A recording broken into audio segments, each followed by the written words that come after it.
Today we are discussing about the operating system.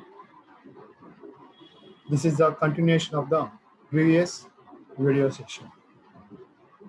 In previous video session, already we discussed about the file types and file paths. Okay, each and every file is having the different paths. Actually, every file is having three parts. Okay, those are the first one is the primary name. The second one is the secondary name or extension. The third one is the separator, that is dot. Okay, this dot is separated by primary and secondary name. ఇప్పుడు మనకి file నేమ్లో ఈ three parts యొక్క uses ఏంటి అనేది మనం previous క్లాస్లో చెప్పాం. దీని తర్వాత ఫైల్ టైప్స్. ఓకే, ఈ ఫైల్ టైప్స్ వచ్చేసరికి మనం ప్రీవియస్గా త్రీ టైప్స్ చెప్పాం. First one system files, second one executable files, third one is non executable files. Okay, ఇప్పుడు దాంట్లో ఎగ్జిక్యూటబుల్ అని ఏంటి, నాన్ ఎగ్జిక్యూటబుల్ ఏంటి, సిస్టమ్ ఫైల్స్ ఏంటి అనేది మనం ప్రీవియస్ వీడియో సెషన్లో చెప్పాం. ఇప్పుడు మనం ఇక్కడ సిస్టమ్ మనం యూజ్ చేయాలి అంటే మనకి కంపల్సరీగా కావాల్సింది ఏంటి, ఆపరేటింగ్ సిస్టమ్ అనేది కావాలి. వితౌట్ ఆపరేటింగ్ సిస్టమ్ మనం కంప్యూటర్ యూజ్ చేయాలంటే పాసిబిలిటీ లేదు. ఓకే, ఇప్పుడు ఈ ఆపరేటింగ్ సిస్టమ్ యొక్క యూజ్ ఏంటి, అసలు దేనికి ఉపయోగించాలి? ఓకే, దానికి మనం జనరల్గా కంప్యూటర్లో మనం ఇచ్చే ఇన్స్ట్రక్షన్స్ అన్ని ఏ లాంగ్వేజ్లో ఇస్తాం? ఇంగ్లీష్లో ఇస్తాం. ఓకే, ఇప్పుడు మనం యూజ్ చేసే ఈ ఇంగ్లీష్ అనేది ఎవరికి సంబంధించింది? మనకి సంబంధించింది. అంటే మనం అంటే హ్యూమన్స్. కాబట్టి ఇప్పుడు మన కమ్యూనికేషన్ కోసం మనం యూజ్ చేసే లాంగ్వేజెస్ ఏమైతే ఉంటాయో వాటన్నిటిని ఏమంటామంటే హ్యూమన్ లాంగ్వేజెస్ అని. అంటే ఇప్పుడు ఇక్కడ మనం ఒక హ్యూమన్ లాంగ్వేజ్ని ఒక మెషిన్కి ఇస్తాం.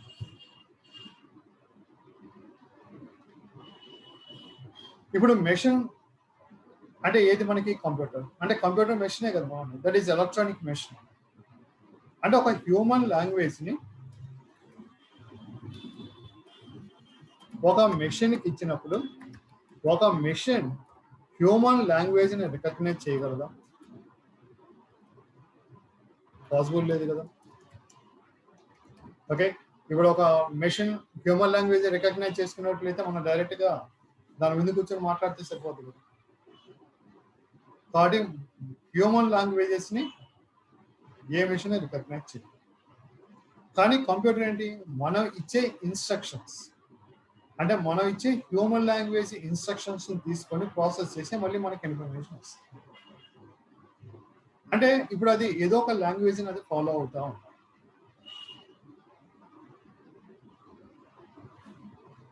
ఇప్పుడు మనం ఫాలో అయ్యే లాంగ్వేజ్ ఏమన్నా మనం హ్యూమన్స్ కాబట్టి హ్యూమన్ లాంగ్వేజ్ అన్నాం. అదేవిధంగా ఇప్పుడు మెషిన్ ఏ లాంగ్వేజ్ అయితే ఫాలో అయ్యి ప్రాసెస్ అయ్యి మనకి ఇన్ఫర్మేషన్ ఇస్తుందో ఆ లాంగ్వేజ్ని ఏమంటాం అంటే that is called as a machine language అని.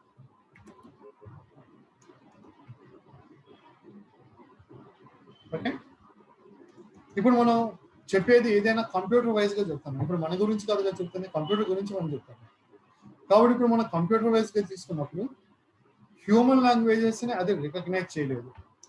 కాబట్టి ఆ లాంగ్వేజెస్ని ఏమంటామంటే హై లెవెల్ లాంగ్వేజెస్ అని. ఎందువల్ల? కంప్యూటర్ వైజ్గా హ్యూమన్ లాంగ్వేజెస్ని రికగ్నైజ్ చేయలేదు.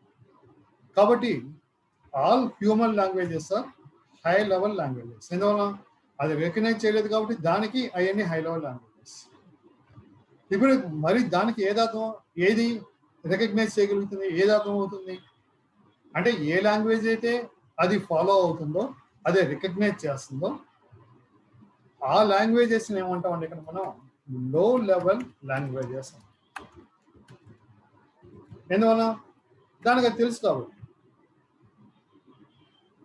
ఓకే, అంటే కంప్యూటర్ వైజ్ గా రికగ్నైజ్ చేసే లాంగ్వేజెస్ ని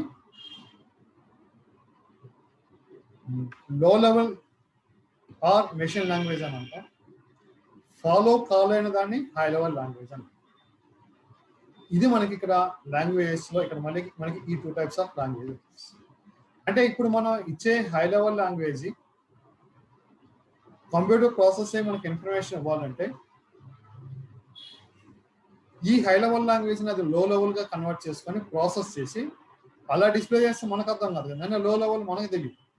కాబట్టి ఇప్పుడు దాన్ని మళ్ళీ ఏం చేస్తాం, మనకి హై లెవెల్ గా కన్వర్ట్ చేసి మనకి ఇన్ఫర్మేషన్ ఇస్తుంది. ఇప్పుడు మరి ఈ ఇన్ఫర్మేషన్ హై లెవెల్ నుంచి లో లెవెల్, లో లెవెల్ నుంచి హై లెవెల్ కి మరి ఏది కన్వర్ట్ చేస్తుంది అంటే మరి ఏదో ఒకటి కన్వర్ట్ చేయాలి. ఆ కన్వర్షన్ చేస్తేనే మనం ఇచ్చిన ఇన్ఫర్మేషన్ మనకి రిజల్ట్ అనేది ఇస్తుంది ప్రాసెస్ చేసి. అంటే ఇప్పుడు మనం యూజ్ చేసే ఆ సాఫ్ట్వేర్, ఆ ఇన్ఫర్మేషన్ ఏం చేయాలి, హై లెవెల్ నుంచి లో లెవెల్ కన్వర్ట్ చేయాలి. రికగ్నైజ్ చేసిన తర్వాత మళ్ళీ దాన్ని హై లెవెల్లో కన్వర్ట్ చేయాలి. రెండూ చేయాలి, హై టు లో, లో టు హై.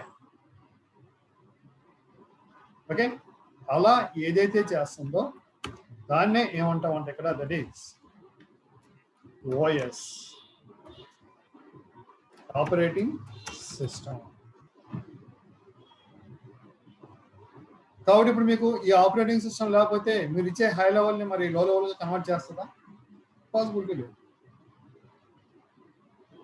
ఇప్పుడు ఈ హై లెవెల్ నుండి లో లెవెల్గా కన్వర్ట్ చేయాలంటే అది దేన్ని బేస్ చేసుకొని ఈ ఇన్ఫర్మేషన్ హై లెవెల్ ఇన్ఫర్మేషన్ లో లెవెల్గా కన్వర్ట్ చేస్తుంది. ఓకే, యాక్చువల్గా ఇప్పుడు మనం యూజ్ చేసే ఈ ఆపరేటింగ్ సిస్టమ్నే దీన్నే మనం ఏమంటాం అంటే మీడియేటర్ అని కూడా అంటాం. ఎందువల్ల? మనకి మీడియేటర్గా పనిచేస్తుంది. ఇప్పుడు సపోజ్ 2 persons ఒకరికి తెలిసిన లాంగ్వేజ్ ఒకరికి, ఇంకోటి తెలిసిన లాంగ్వేజ్ ఇంకోటి తెలియలేదు అనుకోండి. ఇప్పుడు వాళ్ళిద్దరు కాన్వర్జేషన్ చేయాలంటే ఏం చేస్తాం, మీడియేటర్ని పెట్టి. ఓకే, ఇప్పుడు ఒక్కొక్కసారి సమ్ మీటింగ్ జరుగుతున్నప్పుడు వాళ్ళకి మన లాంగ్వేజ్ తెలియలేదు అనుకోండి. ఇప్పుడు సపోజ్ ఏదో అదర్ స్టేషన్స్ వచ్చారు, ఇప్పుడు వాళ్ళ మీటింగ్ చెప్పడు, సపోజ్ వాళ్ళకి మన లాంగ్వేజ్ తెలియదు. ఓకే, కాబట్టి ఇప్పుడు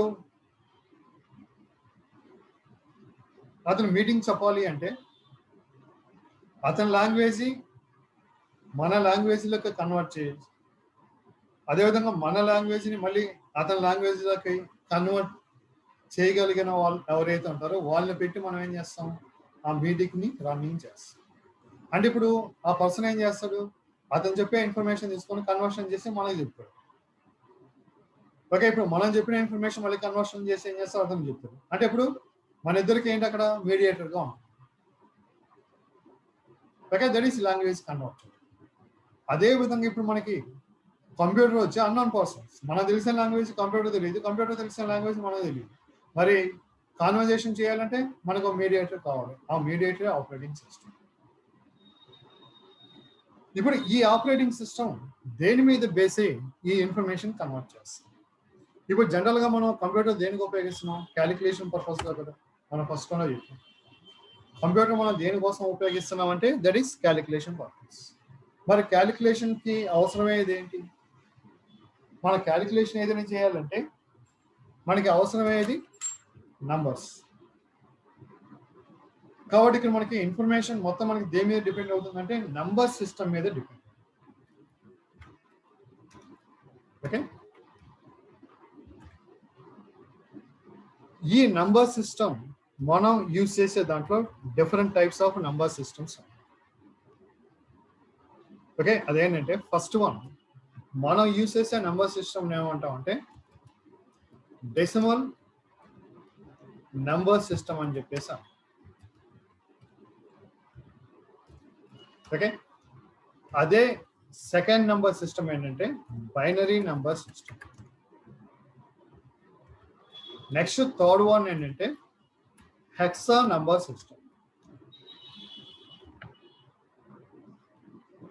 నెక్స్ట్ ఫోర్త్ వన్ ఏంటంటే ఆక్టా నంబర్ సిస్టమ్.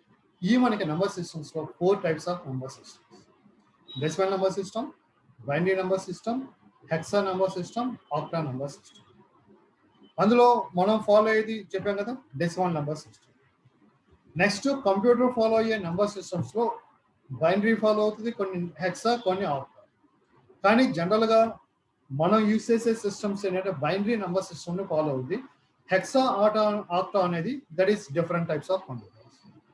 థర్డ్ ఇప్పుడు మనకు కావాల్సింది ఏంటంటే decimal number system, next one binary number system. ఇప్పుడు డెసిమల్ నంబర్ సిస్టమ్ లో వచ్చేసరికి మనం ఫాలో అయ్యే నంబర్ సిస్టమ్ కాబట్టి జనరల్ గా ఇదేంటంటే మనకి బ్రిటిష్ నంబర్ సిస్టమ్. మనం ఫాలో అయ్యేది బ్రిటిష్ నంబర్ సిస్టమ్, దాన్ని మనం డెసిమల్ నంబర్ సిస్టమ్. ఇప్పుడు ఈ డెసిమల్ నంబర్స్ లో మనం ఉపయోగించే నంబర్స్ ఏంటంటే 0 to 9. అదే కదా, మనం ఉపయోగించే నంబర్స్ 0 నుంచి 9 వరకే కదా ఉండేది. ఓకే, ఇది మనం యూజ్ చేసే నంబర్ సిస్టమ్. అదే బైనరీ నంబర్ సిస్టమ్ లో వచ్చేసరికి ఏంటంటే మనకి 0 and 1 రెండు మాత్రమే. దీంట్లో మనకి 0 to 9,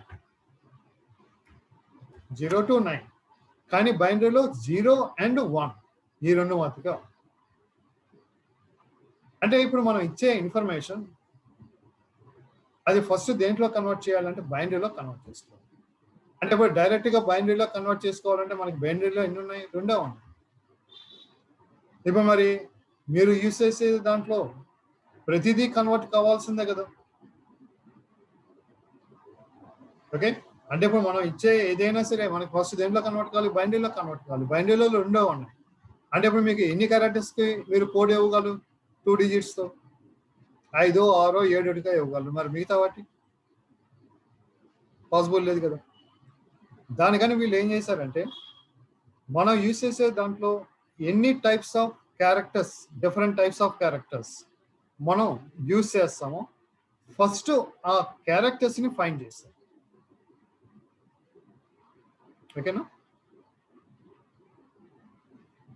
మనం ఏ నంబర్ సిస్టమ్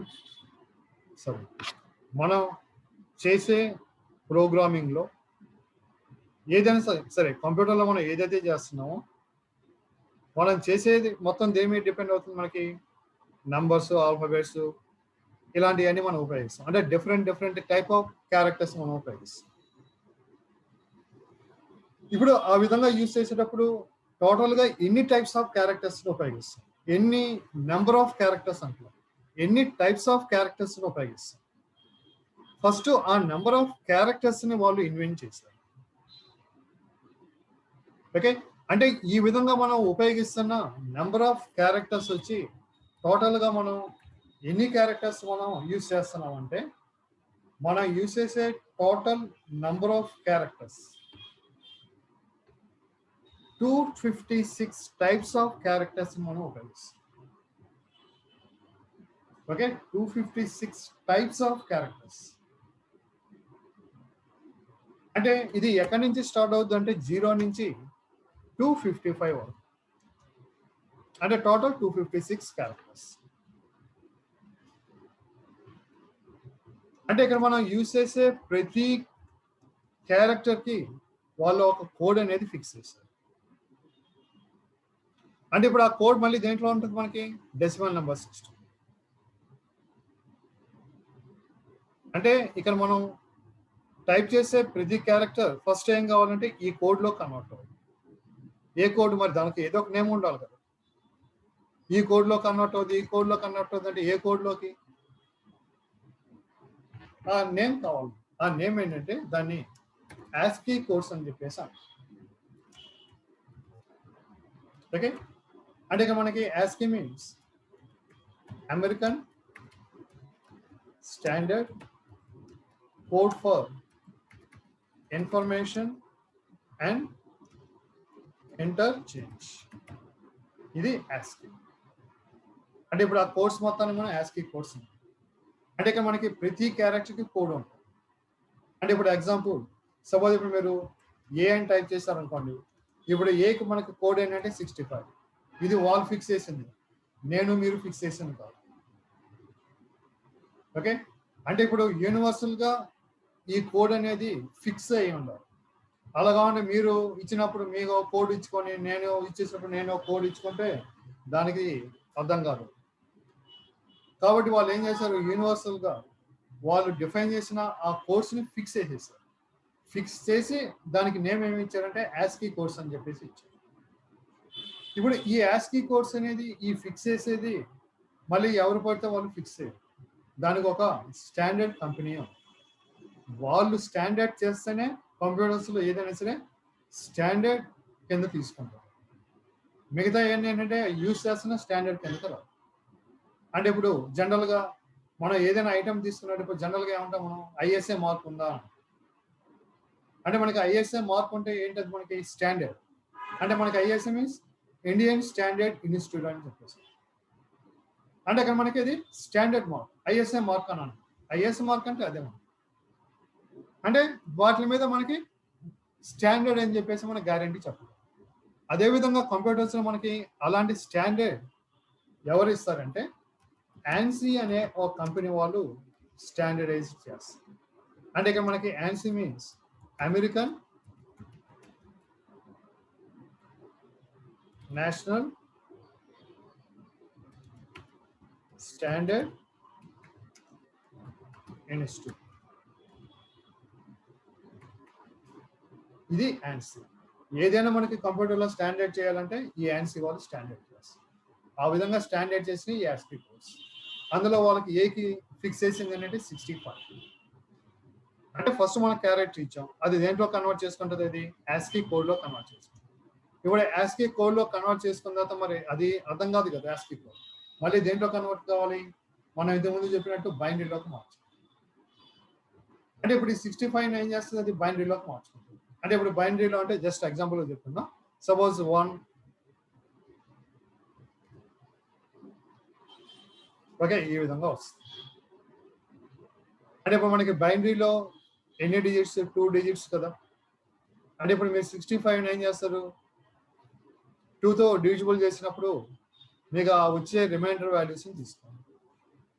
అంటే ఇప్పుడు 65 ఫస్ట్ టైం 2 ఎంత పోతుంది మీకు 32 టైమ్స్. 32 టైమ్స్ పోయిందంటే మీకు ఎంత వస్తుంది, 1 వస్తుంది. ఇప్పుడు ఆ 1 అక్కడ వేస్తుంది. నెక్స్ట్ 32 మళ్ళీ దాన్ని ఏం చేస్తారు, డివైడెడ్ బై 2 అయింది. అంటే ఎన్నిసార్లు పోతుంది, 16 టైమ్స్. అంటే రిమైండర్ ఏమొస్తుంది, 0. నెక్స్ట్ 0. ఓకే, నెక్స్ట్ మళ్ళీ 16ని మళ్ళీ 2తో డివిజిబుల్ చేయండి, ఎన్నిసార్లు 8 టైమ్స్, మళ్ళీ 0 వస్తుంది. ఈ విధంగా లాస్ట్ అంటే ఆ విధంగా మనం 2తో డివిజిబుల్ చేస్తే మీకు ఇదిగోండి 1010 ఈ విధంగా వచ్చింది. అంటే ఇప్పుడు ఫస్ట్ మనం ఇచ్చిన క్యారెక్టర్ యాస్కీ కోడ్లో కన్వర్ట్ అయింది. యాస్కీ కోడ్ని మళ్ళీ ఏం చేసింది, అది బైనరీలోకి మార్చుకుంది. అంటే ఇప్పుడు వాళ్ళకి బైనరీలోకి వచ్చేసరికి మొత్తం 0 1స్లోకి వచ్చేసింది కదా. ఓకే, దీంట్లో ఈచ్ వన్ అంటే ఎయిదర్ 0 or 1. ఓకే, అంటే ఇప్పుడు దీంట్లో మనకి ఏమున్నాయి, 1 కానీ ఆర్ 0 కానీ ఉన్నాయి. ఈ 1 0ని ఏమంటాం అంటే ఇక్కడ మీరు బిట్ అని చెప్పేసి. ఓకే, ఎయిదర్ 1 or 0ని ఏమంటాం అంటే ఇక్కడ మనం బిట్ అని. అంటే ఇక్కడ మనకి ఎలక్ట్రానిక్ బేస్ చేసుకుంటే ఈ 1 0 అనే దాన్ని ఇక్కడ మనం ఏమంటాం అంటే ఆన్ ఆర్ ఆఫ్ అని చెప్పేసి. అంటే అది మనకి ఎలాగంటే 1 వచ్చి మనకి ఆన్ అయితే అదే 0 వచ్చి ఏంటంటే మనకి అది ఆఫ్గా చెప్తాం. ఇది ఎలక్ట్రానిక్స్లో ఫండమెంటల్. నేను చెప్పేది కాదు, వేరే వాళ్ళు చెప్పేది కాదు, అది ఎలక్ట్రానిక్స్లో బేస్. అంటే ఇక్కడ మీకు యాక్చువల్గా కంప్యూటర్లో ఏంటంటే మీకు కంప్యూటర్ మొత్తం మనం ఇంతకుముందు చెప్పాం మెమరీ మీద డిపెండ్ అవుతుంది. ఏది ఇచ్చా మనకి మెమరీలో స్టోర్ అవ్వాలి. అంటే ఇక్కడ మనకి మెమరీ అనేది ఏంటంటే గ్రూప్ ఆఫ్ సెల్స్. అంటే అక్కడ మనకి ఒక క్యారెక్టర్ ఇచ్చినప్పుడు ఆ క్యారెక్టర్ ఏమవుతుందంటే మీకు 8 పార్ట్స్గా స్టోర్ అవుతుంది. అంటే ఇప్పుడు 8 పార్ట్ అంటే మనం ఈచ్ వన్ ఏమన్నాం బిట్ అన్నాం. ఓకే, అంటే ఇక్కడ మనకి ఏమవుతుంది 8 బిట్స్గా స్టోర్ అవుతుంది. ఓకే, అంటే దీనికి మీకు ఆల్రెడీ ప్రీవియస్గా వీడియో సెషన్లో మీకు మెజర్మెంట్స్లో చెప్పాను. 1 క్యారెక్టర్ 1 బైట్ అని. ఈ 1 బైట్ని ఇక్కడ ఏమవుతుందంటే మనకి 8 పార్ట్స్గా డివైడ్ చేస్తుంది కాబట్టి దీన్ని మనం 8 బిట్స్ అని చెప్పేసాం. 1 క్యారెక్టర్ 1 బైట్, 1 బైట్ 8 బిట్స్. అంటే ఇప్పుడు మనకి యాక్చువల్గా ఏమవుతుంది, మొత్తం 8 బిట్స్గా మనకి ఆల్రెడీ డివైడ్ చేసేసాం. అంటే ఇప్పుడు ఈ డివైడ్ చేసిన ఈ 8 బిట్స్ ఫస్ట్ మీకు ఏమవుతుందంటే అన్ని హాఫ్లో ఉంటాయి. ఓకే, ఈ విధంగా అన్ని జీరోస్తో ఫిల్అప్, అంటే మీకు మొత్తం హాఫ్లో. ఇప్పుడు మీరు ఇచ్చిన ఇన్ఫర్మేషన్ బట్టి, అంటే మీరు ఇచ్చిన క్యారెక్టర్ని బట్టి అది కన్వర్ట్ చేసుకొని ఎక్కడైతే 1 వస్తుందో అక్కడ ఏమవుతుందంటే మీకు ఆన్ అవుతుంది. అంటే ఇప్పుడు మనకి ఇక్కడ 1 ఆన్ అయింది.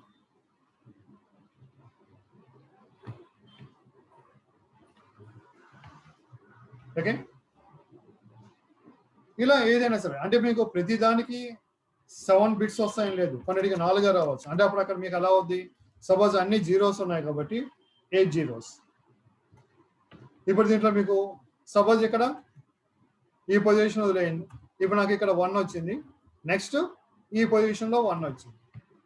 అంటే ఇప్పుడు మీకు యాక్చువల్గా అయితే మీరు చేసినప్పుడు ఏమవుతుంది, ఈ రావు, మీకు ఇదే వస్తుంది.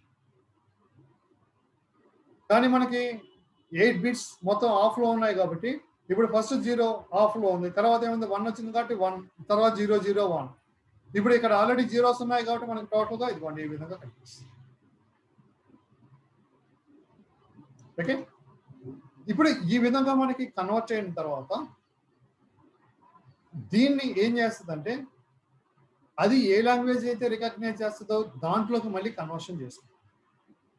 అంటే అది ఏ లాంగ్వేజ్లోకి కన్వర్ట్ చేసుకుంటుంది అన్నది ఇంకా ఎవరు ఐడెంటిఫై చేయలేదు.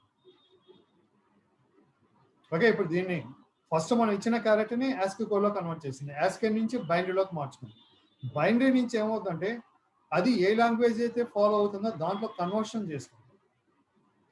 అంటే మీరు మేబీ న్యూస్లో వాటిలో వినుండొచ్చు, అంటే ఇప్పుడు ఆ లాంగ్వేజ్ వచ్చి మనకి కొంచెం సాంస్క్రిట్కి రిలేటెడ్గా ఉందని చెప్పేసి ఐడెంటిఫై చేసింది.